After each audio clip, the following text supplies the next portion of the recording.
வணக்கம், நான் கிருஷ்ணராஜ்.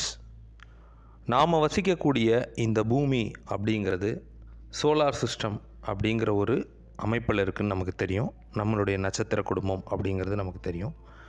அதே மாதிரி அந்த சோலார் சிஸ்டம் இருக்கக்கூடியது மில்கிவே கேலக்ஸி. நமது அண்டம் அப்படிங்கிறது மில்கிவே கேலக்ஸி அப்படின்னு சொல்லப்படுது. நம்ம பால்வீதின்னு சொல்கிறோம்.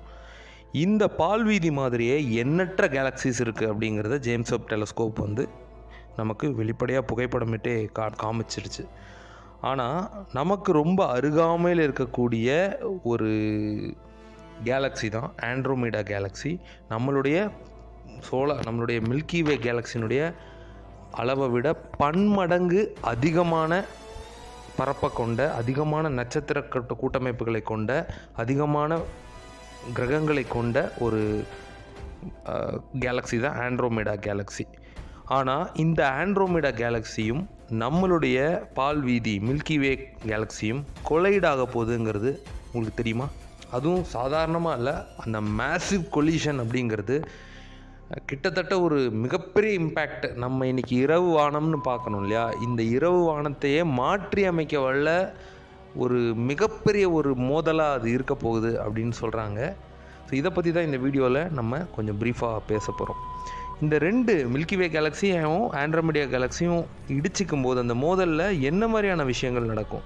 தோராயமாக 4.5 பில்லியன் இயர்ஸ், கிட்டத்தட்ட 40 கோடி ஆண்டுகளுக்கு அப்புறம் நடக்க போகிற இந்த கொலிஷன் தான் அப்படின்னா கூட நேரடி பாதிப்பு நம்மளுடைய அந்த 40 கோடி வருஷத்தில் மனிதர் இனம் இருக்குமா, பூமியில் உயிரினங்கள் இருக்குமா அப்படிங்கிறதெல்லாம் நம்ம ஸ்கிப் பண்ணிட்டு தான் இந்த விஷயத்தை பற்றி பேசுகிறோம். ஸோ அதனால் இயற்கையில் நடக்க போகிற இந்த ஒரு விபரீதம், அறிவியலாளர்கள் விஞ்ஞானிகள் கணித்த இந்த விபரீதம் எப்படி இருக்க போகுது அப்படிங்கிறத பற்றி தான் நம்ம இதில் சொல்கிறோம். ஸோ இது ஒரு ஆன் அண்ட் ஆன் கொலிஷன்னு சொல்லுவாங்க, நேருக்கு நேர் மோதிக்கிற ஒரு கொலிஷன்.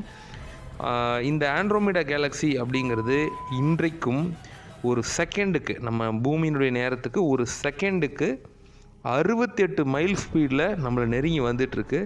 இந்த மாதிரியான ஒரு கேலக்ஸியும் இன்னொரு கேலக்ஸியும் கொலைட் ஆகுறதுங்கிறது பிரபஞ்சத்தில் தொடர்ச்சியாக நடக்கிற ஒரு விஷயம் தான். அப்படிங்கிறனா கூட இன்றைக்கி மனிதர்களுடைய டெக்னாலஜி, நாம் வச்சுருக்கக்கூடிய அறிவியல் வல்லமை படைத்த கருவிகளை பொறுத்து இதை நம்ம கண்டுபிடிக்கிறோம். டாப்ளர் ஷிஃப்ட் அப்படின்னு ஒரு விஷயம் இருக்குது ஃபிசிக்ஸில். ஸோ ஒரு ஸ்பெக்ட்ரம் லைட் இருக்குது, ஒரு ஸ்பெக்ட்ரல் லைன்ஸ் இருக்குது அப்படின்னா அதில் இந்த டாப்ளர் ஷிஃப்ட்டுங்கிறத ஒரு பேராமீட்டராக வச்சு ஒரு குறிப்பிட்ட இடத்துலேருந்து இந்த லைட் ஷிஃப்டிங் எப்படி இந்த அப்சர்வரை நோக்கி, அது அவங்கள நோக்கியோ இல்லை அவங்கக்கிட்டேருந்து தள்ளியோ போகிறத வச்சு தான் இதெல்லாம் கணிக்கிறாங்க. ஸோ இதுக்குள்ளே ரொம்ப டீப்பாக நம்ம போக வேணாம். ஸோ இந்த டைரக்ட் ஹிட்டில் நம்மளுடைய இந்த பூமிக்கும் சோலார் சிஸ்டத்துக்கும் எந்த வகையான ஒரு பாதிப்பு ஏற்படும் அப்படிங்கிறது கடைசியாக நான் இந்த வீடியோனுடைய எண்டில் சொல்கிறேன். ஸோ நம்மளுடைய பூமியிலிருந்து நம்ம பார்த்த இதற்கு முன்னால் பயன்பாட்டில் இருந்த ஹபிள் டெலஸ்கோப்பு, இப்போ நம்ம நிறுவி இருக்கக்கூடிய ஜேம்ஸ் வெப் டெலஸ்கோப், இது எல்லாமே இந்த மாதிரி பல கேலக்ஸிஸ் மர்ஜ் ஆகிறத, பல ஸ்டார்ஸ் மர்ஜ் ஆகிறத காமிச்சிருக்கு. உதாரணத்துக்கு த மைஸ் அப்படின்னு நிக்நேம் வைக்கப்பட்ட ஒரு கேலக்ஸிஸ் கொலிஷனை கூட சமீபத்தில் அப்படின்னா நாசாவினுடைய ஹாலண்ட் ஃபோர்ட் அப்படிங்கிற ஒரு நபர், இவர் த ஏசியஸ் science team and European Space Agency அப்படிங்கிற அமைப்போடு சேர்ந்து இந்த புகைப்படங்களை அனலைஸ் பண்ணி ஒரு ஆர்டிக்கலாக வெளியிட்டார். இந்த ஆர்டிக்கலில் இந்த அளவுக்கு ஒரு வெலாசிட்டி, அதாவது நாம் இப்போது எதிர்கொள்ள போகிற இந்த கொலிஷன், ஆண்ட்ரோமேடா கேலக்ஸியும் நம்மளுடைய கேலக்ஸியும் எதிர்கொள்ள போகிற கொலிஷன் அப்படிங்கிறது இதுவரை வானவியல் வரலாற்றில் இல்லாத அளவுக்கு இருக்கும் அப்படின்னு சொல்கிறாங்க. இதனுடைய விபரீதங்கள், இதனுடைய ரிசல்ட் எப்படி இருக்கும்? ஸோ இது மேபி ஒரு புதிய ஒரு மிகப்பெரிய ஒரு கேலக்ஸியை கூட உருவாக்கலாம் அப்படின்னு சொல்கிறாங்க. இந்த எலிப்டிக்கல் ஆர்பிட்ஸ் எல்லாமே மாறி போகலாம் அப்படின்னு சொல்கிறாங்க. ஸோ இதுக்கான ஒரு பெயரும் கொடுக்குறாங்க. அந்த ஆண்ட்ரோமேடாவும் மில்கிவே கேலக்ஸியும் ஒன்றுக்கொன்று மோதும்போது மில்க்ட்ரோமீடா, MILKDROMEDA, மில்க்ட்ரோமீடா அப்படிங்கிற ஒரு புது வகையான கேலக்ஸி உருவாகக்கூடும் அப்படின்னு சொல்கிறாங்க. இதை ஒரு சிமுலேஷனாக நான் இப்போ சொன்ன அந்த பேப்பரில் அந்த ஆத்தர்ஸ் கொடுத்துருக்காங்க. ஸோ இந்த சிமுலேஷனை பொறுத்த வரைக்கும் இதில் இந்த மாதிரியான சூப்பர் மேசிவான கொலிஷன் நடக்கும்போது அந்த இடங்களில் எதேச்சையாக, அதாவது கொலிஷனால் ஏற்பட்ட விபத்துனால் ஒரு எண்ணற்ற அளவில் கருந்துளைகள் பிளாக் ஹோல்ஸ் ஃபார்ம் ஆகலாம் அப்படிங்கிறது சொல்கிறாங்க. இந்த ஒவ்வொரு கேலக்ஸியும் ஃபிசிக்ஸ் ரொம்ப அடிப்படையான ஆஸ்ட்ரோ ஃபிசிக்ஸ் தெரிஞ்சவங்களுக்கு தெரியும். தெரியாதவங்களுக்காக நாங்கள் ரொம்ப சிம்பிளிஃபைடாக தான் நான் என்னுடைய வீடியோஸில் நம்ம சொல்லிக்கிட்டு இருக்கோம். ஸோ ஒவ்வொரு கேலக்ஸிலையும் அதனுடைய சென்டரில் ஒரு பிளாக் ஹோல் அப்படிங்கிறது இருக்குது. அதுதான் பிரபஞ்சத்திலே மிகப்பெரிய ரகசியமாக இருக்கக்கூடும் அப்படிங்கிறதுலாம் முன்னாடி நம்ம சேனலில் நிறைய முறை பேசியிருக்கோம். ஸோ இந்த கொலிஷன் மூலமாக ஒரு சூப்பர் மேசிவான ஒரு பிளாக் ஹோல் இந்த மில்க்ட்ரோமிடா, அதாவது மில்கிவே அண்ட் ஆண்ட்ரோமிடா, அது ரெண்டும் இணைந்த ஒரு பால் வீதின்னு சொல்லலாம், இல்லை ஒரு நட்சத்திர கூட்டமைப்புன்னு சொல்லலாம். இந்த அண்டத்தினுடைய மையத்தில் அதனுடைய ஹார்ட்டில் ஒரு மிகப்பெரிய ஒரு பிளாக் ஹோலை உருவாக்கலாம் அப்படின்னு சொல்கிறாங்க. இந்த பிளாக் ஹோல் அப்படிங்கிறது கிராவிடேஷனல் வேவ்ஸை எமிட் பண்ணுதுங்கிறத எப்போவோ கண்டுபிடிச்சிட்டாங்க. இதனுடைய தாக்கம் கிட்டத்தட்ட 17 மில்லியன் வருடங்கள் இருக்கும். அந்த கொலிஷன் நடக்க போகிறது 4 மில்லியன் வருடத்தில், அதனுடைய தாக்கம் 17 மில்லியன் ஆண்டுகள் இருக்கக்கூடும் அப்படின்னு சொல்கிறாங்க.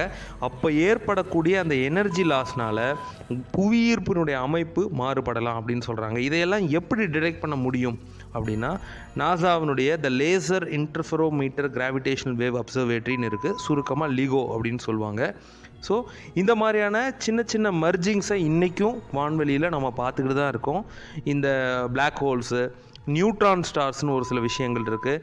இதையெல்லாம் கூட நம்ம தொடர்ச்சியாக கண்காணிச்சுட்டு தான் இருக்கோம். இதை ஒரு சிமுலேஷனாக, இந்த நான் முதல்ல சொன்னேன் இல்லையா, டாப்ளர் ஷிஃப்ட் அப்படின்னு சொல்கிறோம்.